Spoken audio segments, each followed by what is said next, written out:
StoryTime with Legendary Jerry. We are in Los Angeles, California. Woo! Isn't that something? We bi-coastal, Tan.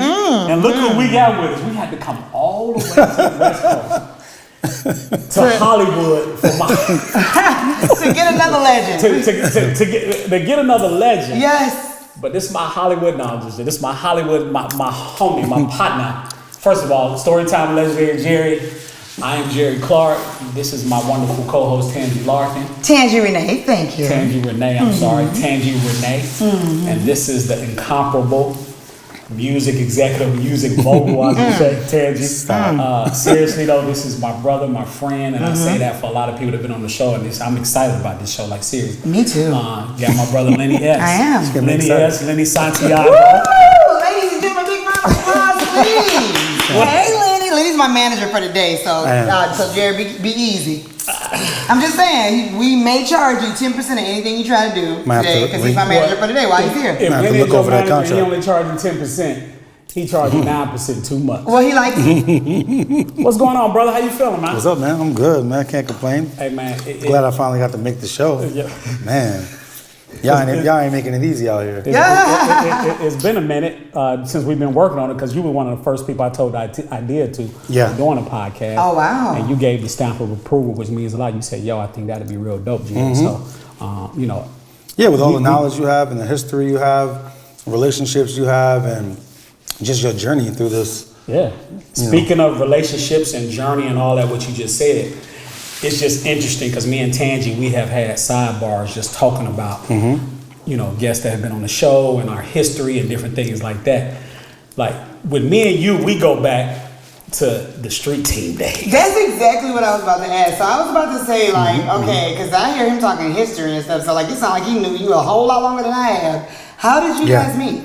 Well, not to cut you off, Lenny, but we were on, like, in those early 90s and the 90s, we were on street team calls together. You know, when you're on these conference calls weekly, you just hear, hey, so-and-so in New York, Lenny S, Jerry Clark in Atlanta. Yeah.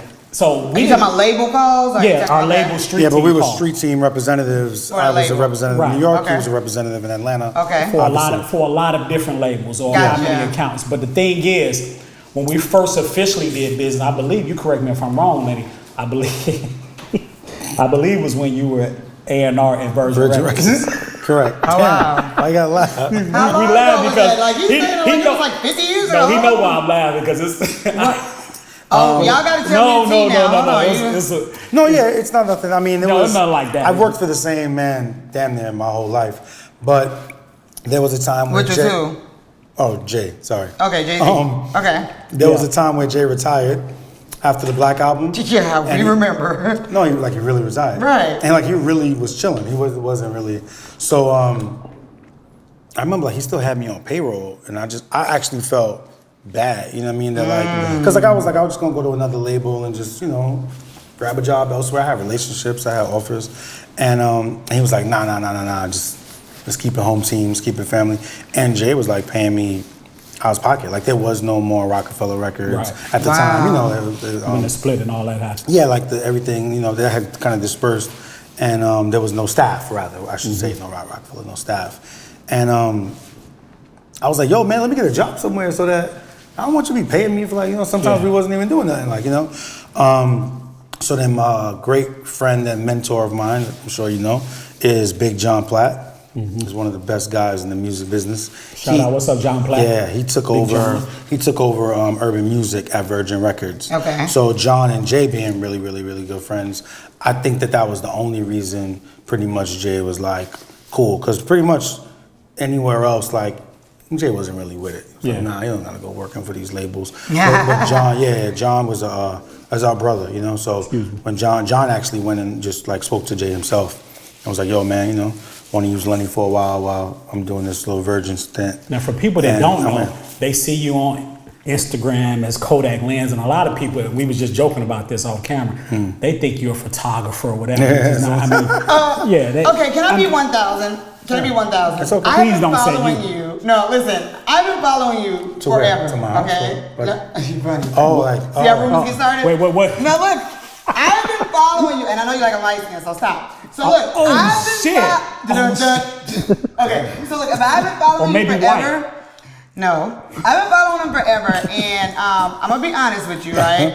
I did not put 2 and 2 together until I'd say maybe last year. So like I've been following him forever, but I ain't gonna lie, Kodak lenses. I follow a lot of people, right? So you know, and then now that Zuckerberg got the way stuff come through is different now. So I knew who you were, but I didn't, right? And honestly, I just put 2 and 2 together, and then today, like I forgot again, and then today I was like, oh shoot, that is Kodak lens. Yeah, I mean, it's a common mistake. It's not, not that you feel bad, but. What does that mean though? It's a common mistake that people. You don't know what Kodak lens means? I'm just saying, what does it mean for him? What does it mean for people to think they're a photographer? What does the name mean? You name it Kodak lens. Oh, so Kodak. Is that your view through your Kodak or? Yeah, well, Jay actually gave me the nickname. He used to call me Kodak Man. And then I took Kodak Man. Yeah, so I just kept the Kodak, and then obviously a lens, and then my name is Lenny, short Len, the lens of a camera, Kodak lens, and I just connected. So, but why I call you Kodak Man? What is it? Because I took pictures all the time. Before Instagram. Oh, way before. Everybody, not everybody. So people, I was taking pictures on a lifestyle kind of like tip before. Cool. That's what I mean by before everybody. I ain't know. Yeah. There's a million photographers obviously before me. Right. And real ones. I'm not even a real photographer. I don't know if you want to call it vision, whatever, opportunity. I saw all of these amazing moments backstage, dressing room, studio, birthday party, don't matter. Everything. Of these artists and these executives and these people interacting, and it was like, why is nobody capturing this? And the only time people would capture it is if they were doing like a story for press or for a magazine or something.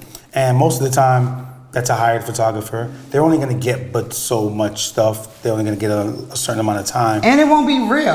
Like you said, candid moments. And I had the opportunity to be in those moments, and I took advantage. Now, speaking of what Lenny S is doing now, he just mentioned, people that follow you, which there's a lot of people that follow you on social media, but people see you and they know that you have a role with Rock Nation, but explain to people of course, people like myself, we know, but explain it, not explain, but just let people know. My real job was finding, discovering, developing, signing talent. That was my job. I was an A&R for most of the time at Rockefeller post the promotion aspect of it. I did street team. That's how I got started in the business. From street team to music exec. Yeah. I see that on a lot of your interviews. Posts. But actually, people as a street team, and we technically, it's funny you say from street team to music exec, but we covered so much. Yeah. And I know you can relate, and anybody that's watching us that's been a part of a street team, because in those days we had to handle retail. We had to do radio. We had to make sure the streets, the clubs, everything. So and a lot of times, I know speaking for myself being in Atlanta, I had to follow the artists to other smaller cities, whether it was the Birmingham, the Chattanoogas, the Columbia, South Carolina, whatever. But as a street team, that trained us very, very, very well to even come into an executive role, as I've had in the past and that you currently haven't had in the past, because there's no better training than the street team, bro. I agree. 100%. There's nothing that can train you to cover every single aspect of the industry. And, I tell people all the time, of course, we had labeled promo regionals, but we were walking the artists to the station. We was talking to the program directors. We were talking to the mix show guy. So we were trained very well. And I always look back on my street team days. I don't know if you do it as well, but I look back on those days as really, it makes me proud to even say that I was a street team member. Of course. Because that shit was, it trained us like no other. But I always think that's the best way to start, because technically my first paying job in radio was street team at a Jack format station. And anybody knows, it was the first Jack format in Atlanta, which was 97.1 Jams, the best of the 80s, 90s, and now. And so we were the heartbeat of that station, because there was no event, no street hit, no remote, no club broadcast, no nothing, if it wasn't something that we created, which meant that it caused us to have to be the personalities. It caused us to have to be the salespeople. It caused us to have to do everything and be the face of the station while learning the community and making relationships. So I think that's what's missing today if you ask me, okay? A lot of people, they tend to fall back on the internet so much and feel Oh my God, stay out people that the DM. grassroots guerrilla marketing stuff that we did is but you know, but that's how, you know, to put it in another, that's how me and Lenny, we met. Now I'm gonna go back a little bit. Actually, I'm gonna go back a nice little bit. When the whole Rockefeller ensemble, I would call it, went their separate ways, why, or did you have a choice? Why did you go with Jay? That's a good question. I want to know that too. You know, No, it ain't. There was no. I mean, it wasn't a. I'm not saying you had any animosity with that. Yeah. No, I'm not saying. I'm just saying like why. kickball team. It was. I was gonna say it wasn't like a football team. It was like woo woo. Like, you know. I mean, I think it was really based on personal relationships. Okay. For the most part, you know. What I mean, there was nothing. I don't want to sound weird, but it was nothing personal. You know what I mean? Like It was based on personal relationships. When Jay retired and he said, if and when I jump back in the industry and come back, I want you to be my guy. Yeah, was it one of those conversations? It was more so just understood, sort of like. Okay. It was more understood than it was spoken verbally. You know what I mean? I had already been with him for years. It's the only person that I've been with that, you know, long consistently in my career. I mean, I was only doing it for maybe a year or two prior to that. You know, Rockefeller was my first job. You know, I had a little stint at Bad Boy early on, but it was really short. And as soon as Rockefeller Records started, I knew that's where I wanted to be, and I went there quick. So really, that's all I knew. Yeah. Rockefeller, Jay, it's not only all I knew, it was all I wanted. I didn't want anything else. I didn't want to be anywhere else. I would have waited, I don't care how long, you know what I'm saying, to continue to be with him. Yeah, but I'm gonna go back to a conversation we had a long time ago. I wonder if you remember. And we was just talking about the difference in working for and with a guy like Jay-Z versus some of the other artists that have labels. And I remember one thing you told me.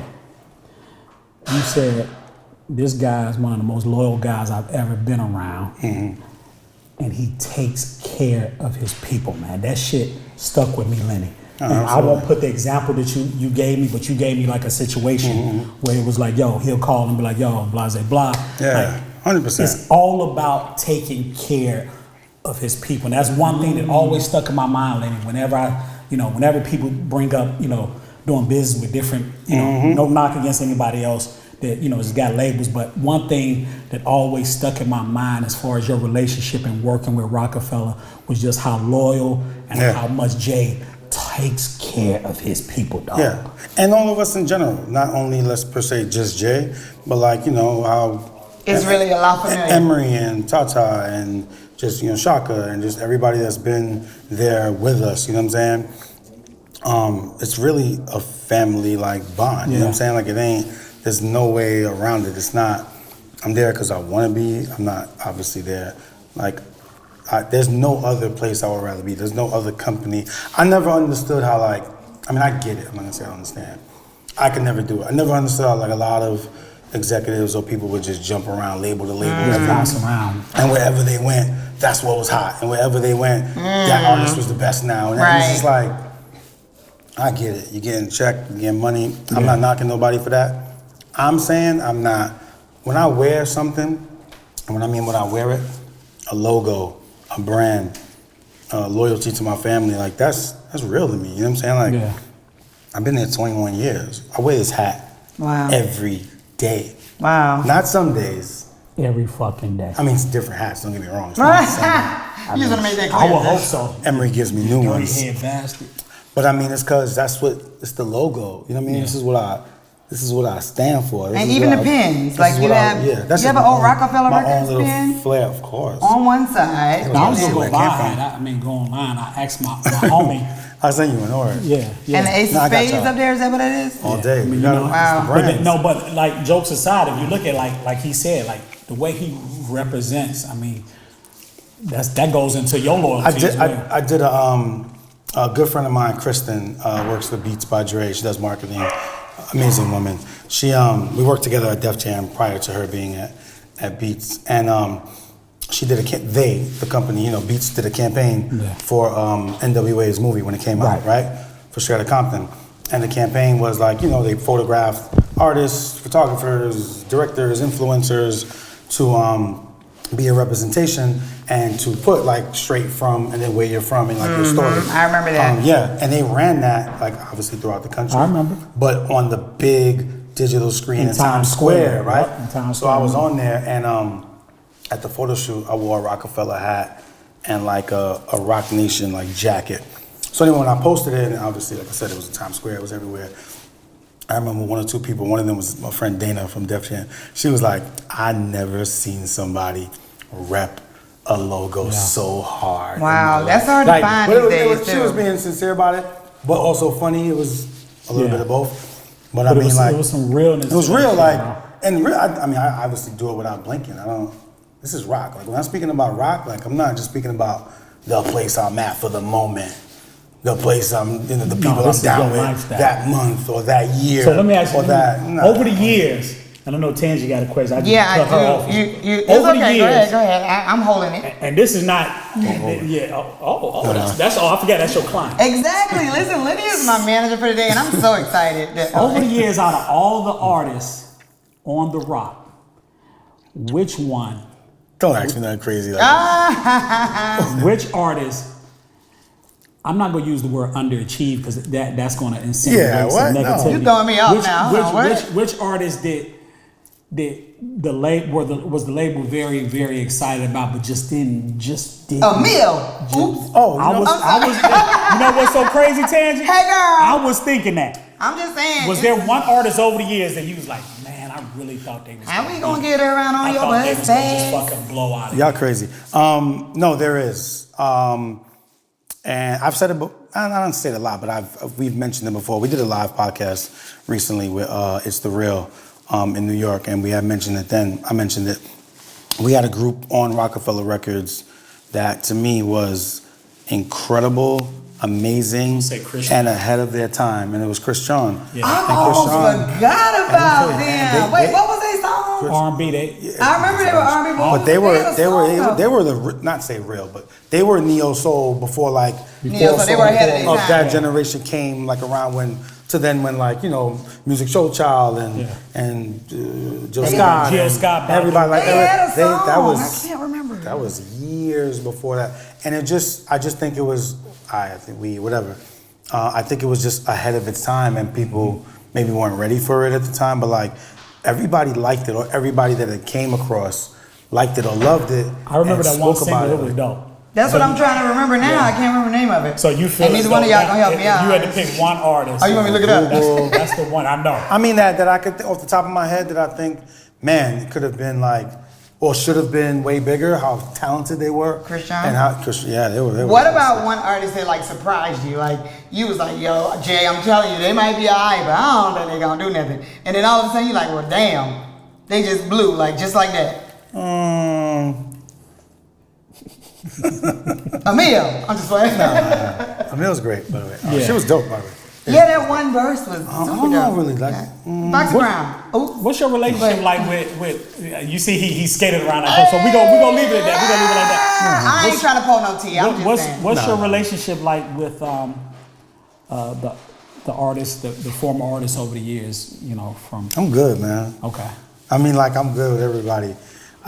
One of my main things, like I said, I've always tried to like keep up with is my relationships. Bleak to who? I spoke to Bleak. Yeah, but Bleak still work with y'all. Ain't he Jay Hype Man?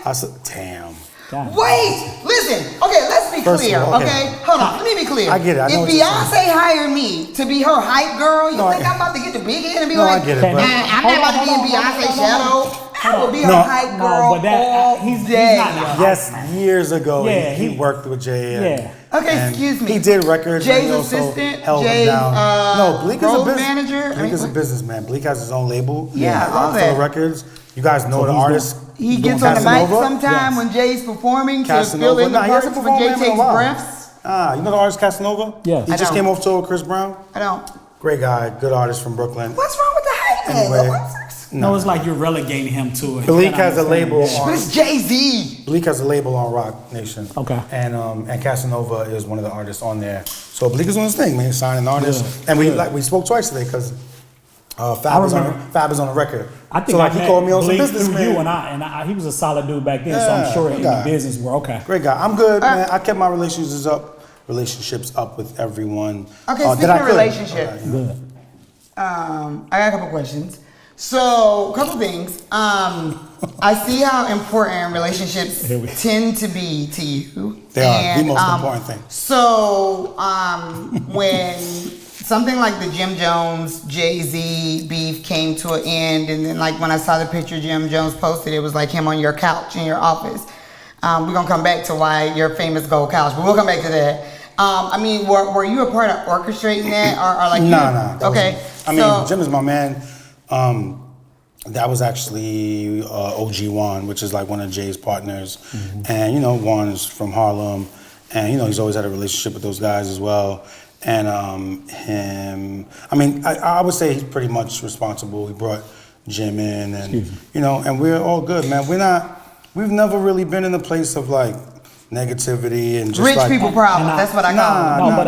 But I we've always noticed, been in a place of growing and cut you off. Okay. Cut you off. I noticed that because some of the artists that's currently on the Rock were, I won't use the word beef, but it was some friction from Yeah, no, it was Fat definitely- Joe yeah. and And Jim look, Jones, and now managed the by working Rock relationship, Nation. and that's what I like. That's some grown man respect Look type at Jay shit. and Nas. What Yeah, they, you know what I'm exactly. saying? That's all Jay in and the Nas public. and- That's all in the public and eye. when you Right. look at it now, that's And one they- thing I they're respect great about friends, real and they- business. And I noticed like with Rock Nation, it's like you mentioned We're earlier, not- that family work. It's family, like, okay, man. look, that was in the past, whatever. And if we But could with work Fat together- Joe, whether it's Fat Joe, Nas, like you said, Jim Jones, let's don't matter. work together, let's make this money. We got If somebody families, comes with we a got proposition children. or somebody Exactly. comes with something that they need and we could help or help execute what they're looking for, and if we could do it and if it's in our means, like, let's do it. I'll be speaking to Jim. I'll be helping Jim out. Like I don't even, working together with him to like, you know what I'm saying? Be hitting me, sending me music. We be going back and forth. Be sending me some good stuff. You know what I'm saying? If I could lend a little That's helping grown man hand shit or right there. I respect nah, that. dope. And he ain't really the type to be getting people's opinions. And he makes his own music. He's great Jim at it. stand up. Jim Jones And, stand up. yeah, stand up dude. So like, we don't look at none of those things like that, man. We like. All that, like you say, that I don't negativity know. shit, get that shit out I don't of even here. know. Right. So being that, like I love the whole family vibe of, Rock Nation. Just to play devil's advocate, because I am a woman sitting here. course. And I know how important, you keep talking about family, you keep talking about relationships. I mean, you had a very public relationship with Adrienne Bellon. Am I saying her name right?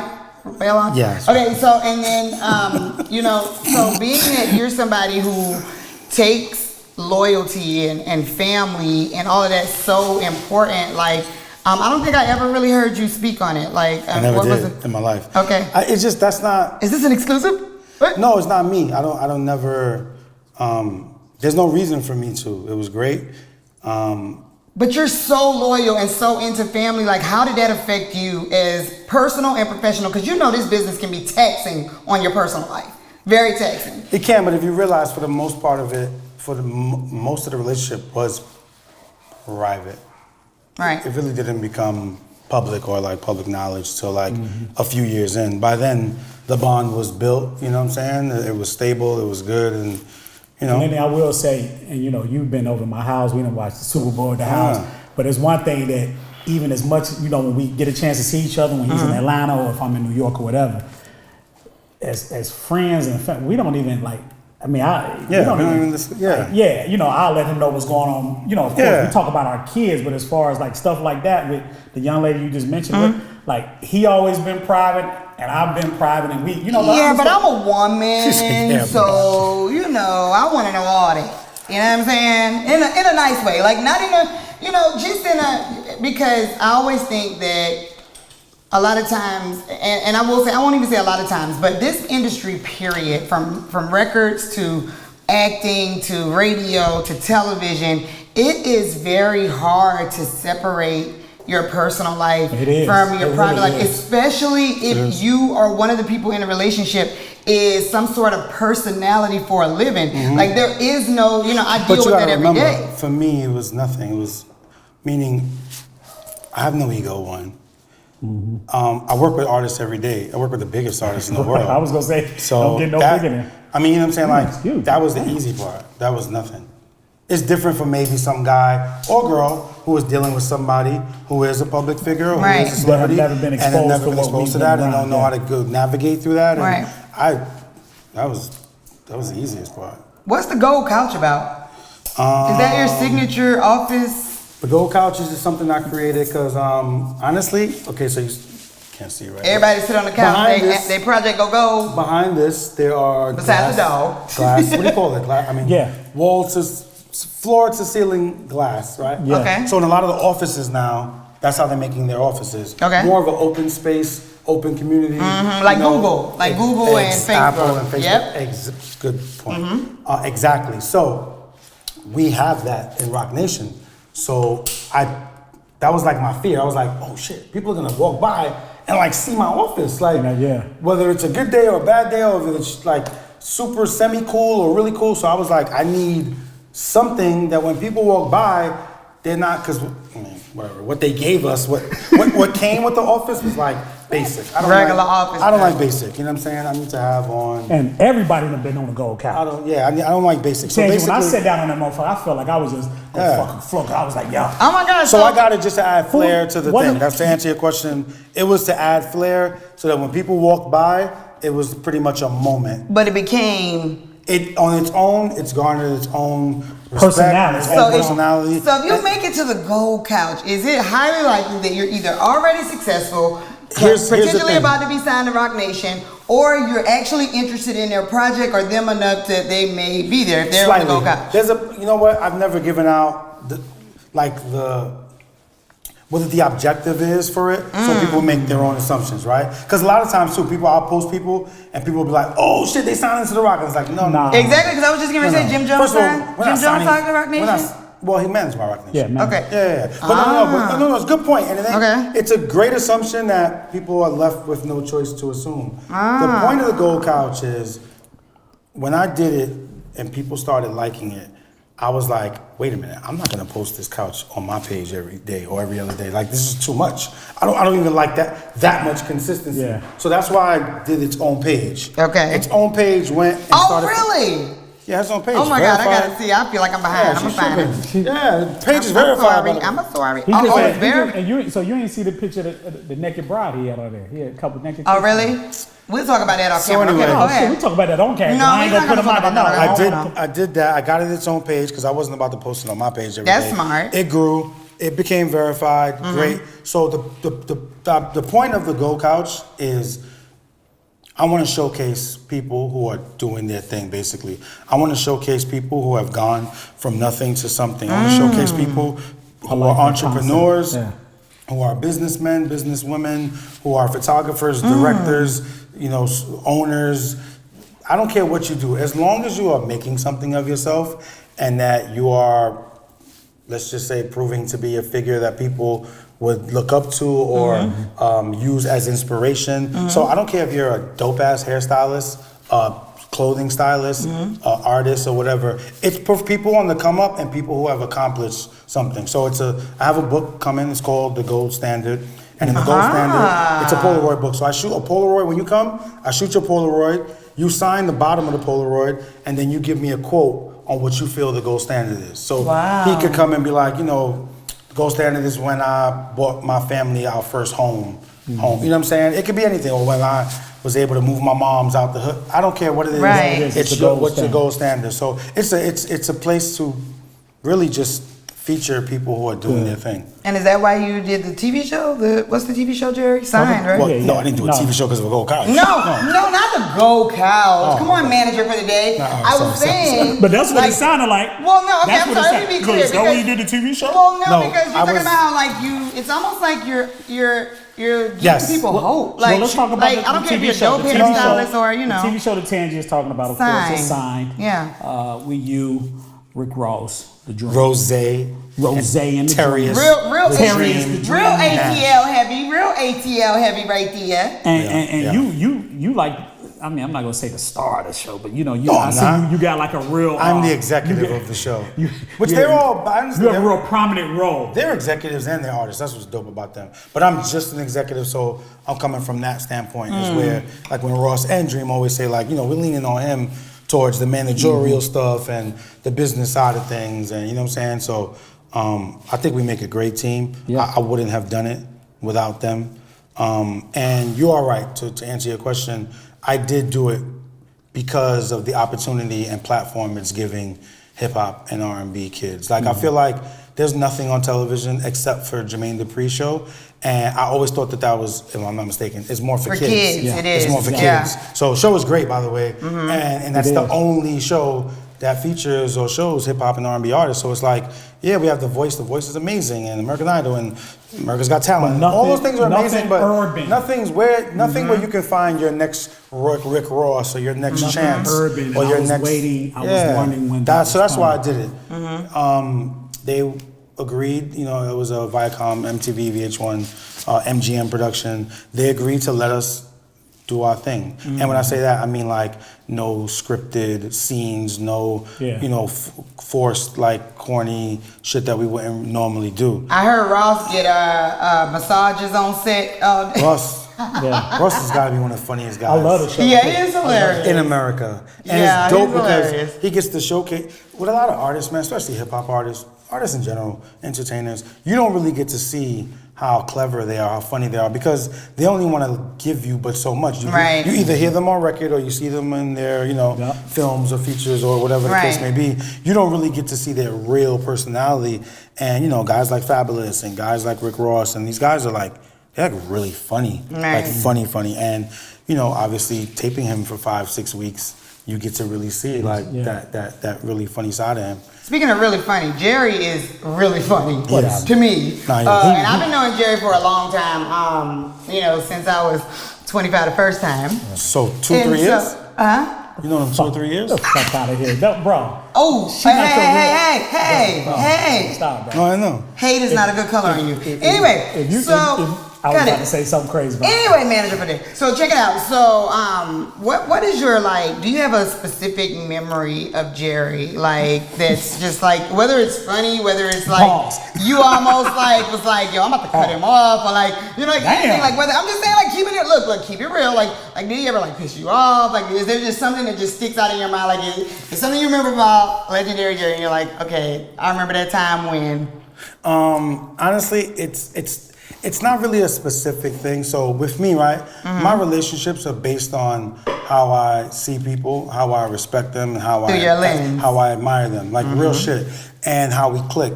And Jerry and I, when we got to really meet and kick it, we clicked, and immediately. And I noticed that, and it happens not to say a lot, but I mean with the people that I'm tight with, that's what it's from. It had nothing to do with the artist he was working with. Even though we met and we were working together because of that artist, and we had a goal, and we had to make that artist pop and do whatever we had to do, our relationship existed beyond whether that artist was going to make it or not. And that's on the surface, just the label, the A&R. That to me was the most important thing. I can't even work with people that I don't rock with. Ooh, you better say that again. I'm not even joking. So there's no dirt. No, I'm not trying to get the tea or dirt or anything. No. I'm just saying there's nothing in particular. When we go to the strip club. I was gonna say he loves strip clubs. There you go. He loves but it's not the girls he likes, it's the wings. Right. Well, that's just everybody in Atlanta. That's everybody in Atlanta though. So we just go get the wings and we talk. We don't even. But I love that about life, man. You sometimes you can meet somebody through a mutual friend that you're actually tight with or good with, and then actually become tighter with the person that this man has come. Really click, like I said earlier, he's come to my house watch Super Bowl. He's been around my family, my children. We rocked out. We rock out on a outside of the artist became secondary. Almost. I mean, it was always a priority. Right. But when you click as real friends, and it's like, you know, I'm there for whatever. Now, you wear many hats, man. Pun intended. I try. Many hats, pun intended. Okay, at Rock Nation. People know you with Khaled, but tell us some of the other things you know, from a management standpoint, from an executive standpoint, that you're working on right now. Right now, I'm taking on, for the most part, the managerial part. What do you mean? So I was A&R, head of A&R and management. Not head of management, but I do management for Rock Nation. But the management thing has just been going really, really, really, really well. That I'm doing management now. So obviously, signing artists and looking for artists and discovering and developing is in my blood. I don't. It's what you do. Really want to leave it. So that's what I'm doing on Sign. You know what I mean?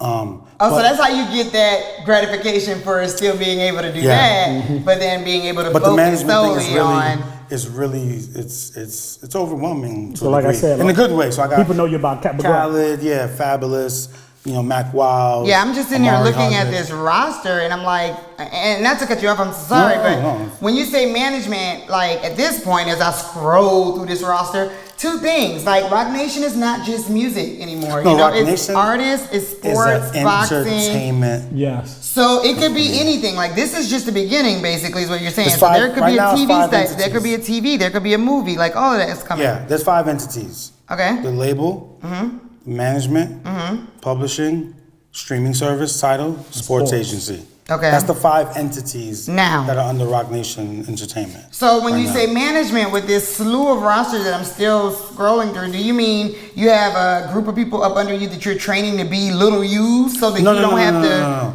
Meaning I manage artists. Everybody. Yeah, we sign artists to Rock Nation for Rock Nation management. So like with Khaled, like Jay and I manage Khaled. Okay, so you and Jay manage Khaled, but you also manage Joel James. I don't, but they're like. See, so that's what I mean. So no. So remember, I can only be assigned. If Rock Nation manages 100 clients, I can't manage. Okay, that's what I was asking. So like, how many question. managers do you guys have? A bunch. Yeah, it's like 10 or something like but that. But like he was saying, he's assigned. I'm just assigned to mine. I'm assigned obviously to the people I sign. You have arguably one of the hottest actors. I heard you say Mari Howard with Ghost. Yeah, Mari from Power. Me and my man Grady do Ghost. Okay. So you manage Ghost, but then what would Ghost fall under? Because you just gave me 5 entities, and remember I said, will there be a TV I know, film? but like Mac Wiles is an actor and a musician. So Amari do music too? Yeah, actually. Okay, so you're saying... But that's more for like branding purposes. So it's not just... Remember, management is just like, oh, I'm an actor. So that's what I'm trying... acting career. That's what I'm trying to understand. Like, I'm just trying to understand, like, so for that kid at home that's watching right now, and they're like, yeah, man, one day I want to get managed by Rock Nation, right? But maybe it's a kid that's like... that sews and is creating their own clothing, dope urban line, right? Basketball, right, or something like that. Second round pick in the NBA draft next year. Yeah, well, they already do sports, so I'm saying like sports something that's not technically like listed, because technically like acting and television and stuff is not listed. I guess we'll have to cross that bridge when we get there. But how did you make time to manage me for today with all of these people that you manage? I just saw How did you manage to add me to the roster? Taking advantage of you. I was bullying her? So, I figured. See, this is what I'm talking about. There need to be more managers like this. That's how you get your new client, by me bullying her. We're taking advantage of the situation. Have you ever fired a client? Can you fire her if you want to? Why would he fire me? That's like firing Oprah. He know what's up. He see the potential. He see what it is. This is what Oprah was when she was on AM Chicago. He got vision. I do. You know what I'm saying? So I'm not worried. What you excited about right now? Oh, that's a great question. What you excited about, Lenny? All right, I don't want to sound. I'm really excited about the people I'm working with, because I work. See, that's the thing. Like, I work with people because I want to. Like, we select each other. You know what I'm saying? Like I'm just as humble. It's a very mutual thing. I'm just as humble that they would want me to be a part of their team or career. And like, I'm doing stuff and I'm working with people that I care about, that I love, that I have a vested interest in, as far as like wanting to see them win. You know what I'm saying? So like, that's why like I'm doing what I love. Like, I don't just go out and be like, oh, you need management? Cool, I'm gonna manage. Like, that's not. I've probably turned down more clients than I've, taken on all the time. And it's like, whether it's because of time or because of, I want to make sure that I can give everybody 100%. You don't never want to take on too much. Right. You know what I mean? Like. So because I and Jerry and I talk about this with a lot of our guests. The music industry is changed so much and is forever changing at a rapid light speed pace. And I won't just say music, You know, because like me being in radio almost 15 years and television, it's like, it's changing. Everything's changing. The internet, social media has kind of leveled the playing field when it comes to business. Everything is now international. You know, no more pushing here go my demo tape to the local radio station. It's so different that sometimes I feel like it's the gift and the curse, because you know, you have the opportunity to do all of that, but then at the same time, you miss that struggle. You miss that work. You miss that what you have to do to really appreciate it in a sense. So if you had to give anybody some advice that said that they want to be an artist or they want to get into entertainment or be a manager, what would you tell them today? It's kind of hard, right, to give that kind of advice because it's too general, right? You've heard it all. Stay focused. Yeah. Keep, go. Be an individual. Yeah, like go. Be different. What I just mean with like what's going on today. It's a great question. Right, I'm not trying to dismiss the question. I'm just saying I don't want to give a whack answer. Right. I think you have to know exactly what you want to do. Right? When you know exactly what you want to do, you have to then set goals. When you set the goals, you have to obviously reach them and then maximize your resources, maximize everything around you that can help you keep progressing and evolving.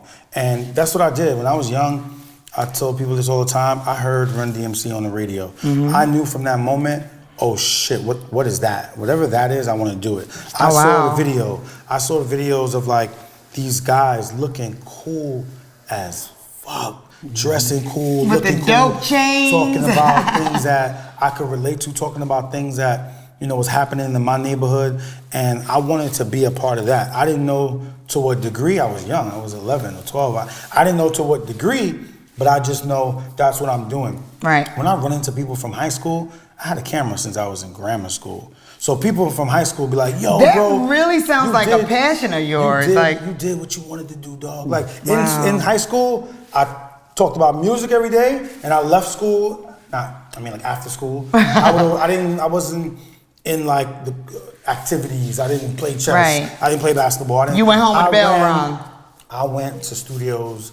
I went to try to make rap records. I went to hang out with people who were into music. Wow. I went to video set. I went anywhere that music was. I went to in-store. If, I don't know, Aaliyah was going to be at the Best Buy and whatever, I was going there and I was waiting online and I was getting that autograph so that I could meet her, so that her manager could maybe see me, so that her people I just wanted my face to get known, to be like, I'm trying to meet any and everybody I can. Yeah. But again, it was a goal.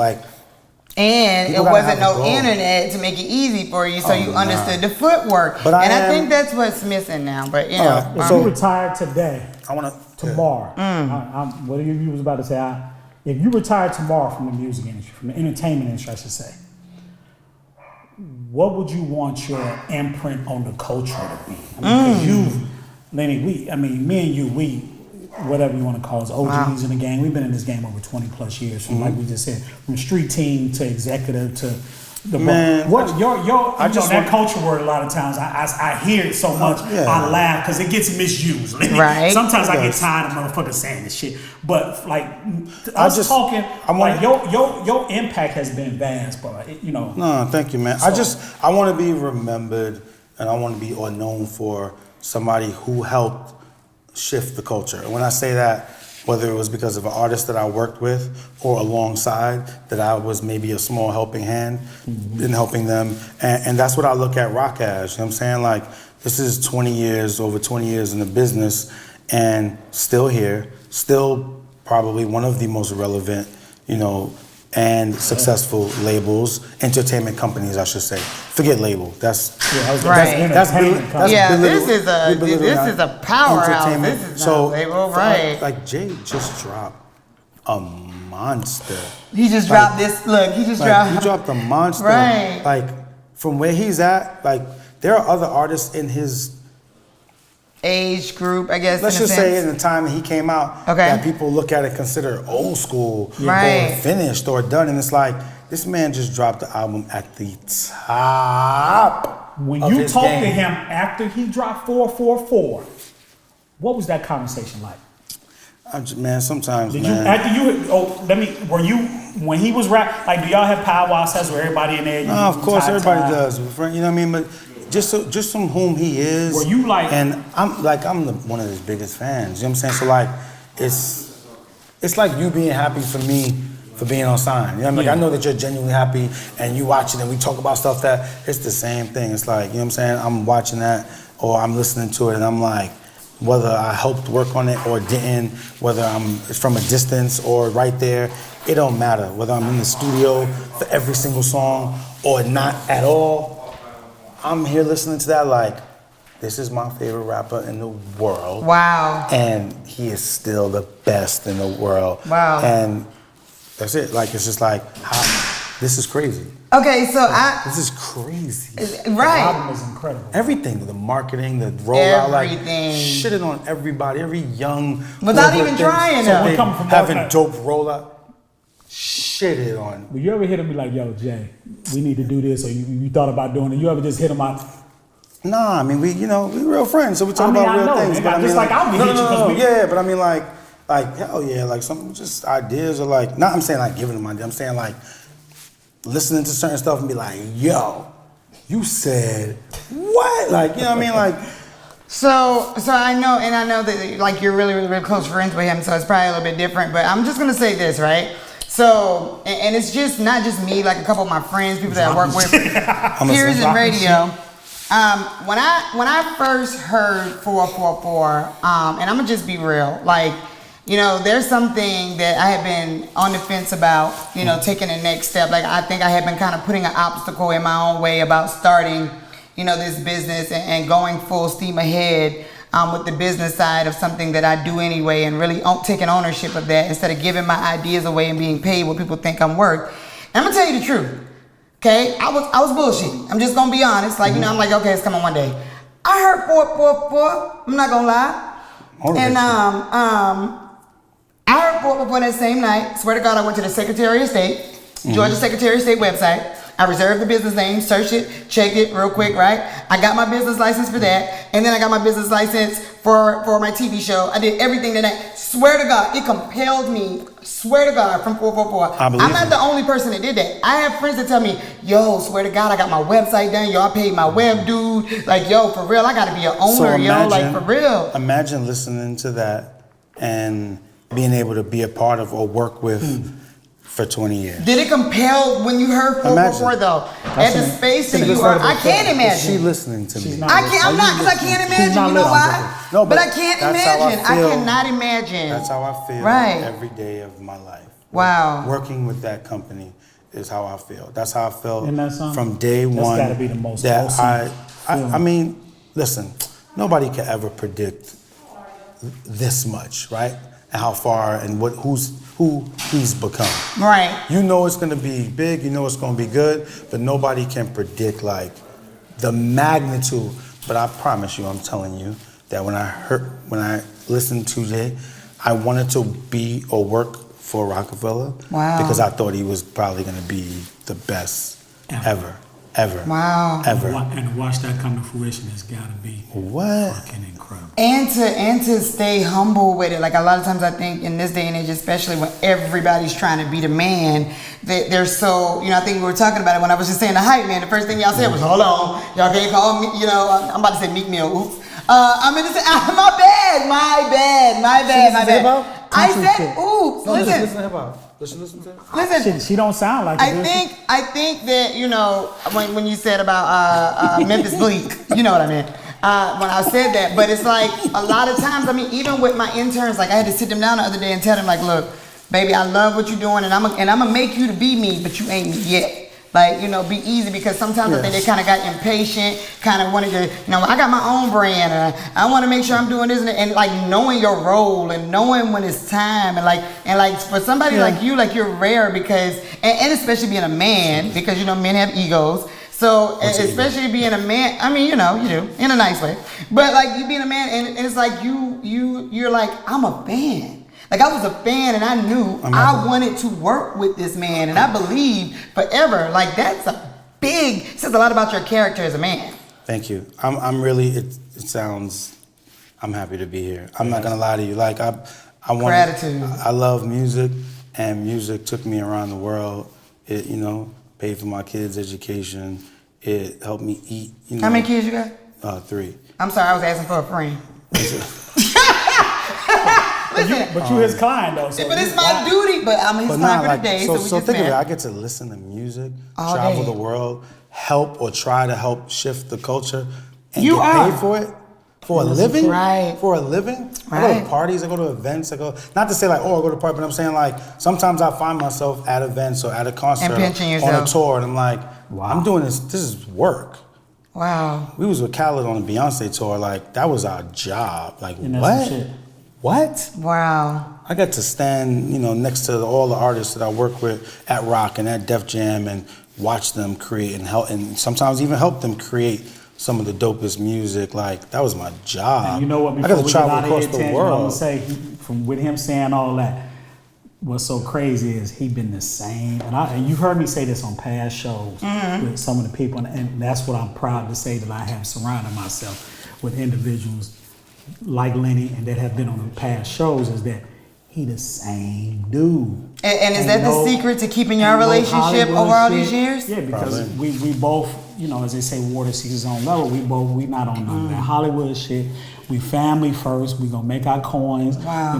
Do a little secondary playing out. Hey, no snitching. But on the series, but he's been the same dude. Wow. From the first time that I met him and we worked together, of course, man. to now. So that's why I'm proud to say this is my homie, and I appreciate you. I had to come all the way 2,500 miles. And I take that back. That's that Hollywood shit. You see what I'm saying? Well, it was had to worth come it, to though. LA to interview and he in Atlanta all the time. Really? But I've been here more. Yeah, I've been here. You see how I've been in LA way more than Well, I'm just saying that I will say this, Jerry. Every time, every episode we do, not only do I learn a This lot not your more. first one?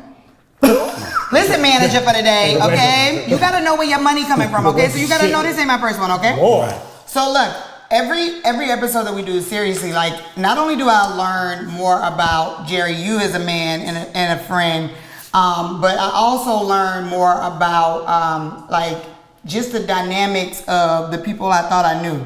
Whether it's people that I knew from just social media, like I said, social media, and when I reported the story about you, and I'm talking about you in my entertainment report, I didn't even know who you were. Yeah, right. You shouldn't. But then, what I'm I'm saying not is, joking. I'm a even behind in the seeing scenes your executive. picture, though, I've never. So to be a part of something like StoryTime, and for me as a 25-year-old woman to get this, history. What? No, yeah. What happened? No, you said 25. Go ahead. You cool? Yeah. 25. Okay. To be able to get this history and be I feel so empowered. You know what I feel like? I feel like what I felt like when I heard 444. Not to that extent, but what I'm saying I know what is, you mean. Like, when I get up from this interview, Lenny, Walk I away want to with do something. Yeah. I want to do something, and I'm inspired. We also taught you the difference between Memphis Bleak and Meek Mill. And she said she want to do something. You know what I'm saying? And You can give him a lap dance later on. You said you want to do Nah, something. what's up with the friend? You said. Yeah. Wait. I mean, I'm just What saying. friend was it? Lap dance. Let me tell you something. I'm more the woman that will hire the chicks that would do the lap dance and then pay them after you pay me. Don't do me. Don't come for me. If you're going to say it right, say it right. Thank in you, front of man. my manager. Serious business, man. Thank you, brother. Yes. My brother for life, Thank man. you. My brother My for new life. manager. So, of course, before we sign off every episode, I dedicate the show to my father, who passed last year, Thomas Clark, to my first mentor, Stanley Bethel, and to my homie, my friend, Shakir Stewart, one of one. Rest in Signing off, Storytime and Legendary Jerry. What's your Instagram and social media and all that shit? Everything is Kodak Lens. Yeah. Consistency is everything. Is that- I'm not Kodak Lens on that's a IG. Jew. And They go a then Jew. The kid from the Bronx on That's Twitter. a Jew. He just dropped the Jew. Oh, Jew. He just dropped the marketing. Not Jewish. I am not that country. I thought that's what I was like. Sound like manager? Jew. Manager? W-E-L. Okay. Yeah, Manager. Yeah. Not like I'm a Jew. Okay, I thought. No, it sounded Really? like that's what it sounded like you were saying. That's what I thought you were saying. I didn't. Okay, I mean, Jews and black people, they the same I thing. almost converted one time for a woman. Well, I mean, we're the same thing. Oh, that's a whole other episode. Signing off. Storytime with Legendary Jerry. See you next week. At Legendary Jerry Podcast. You gotta be the countryest motherfucker. I am not country.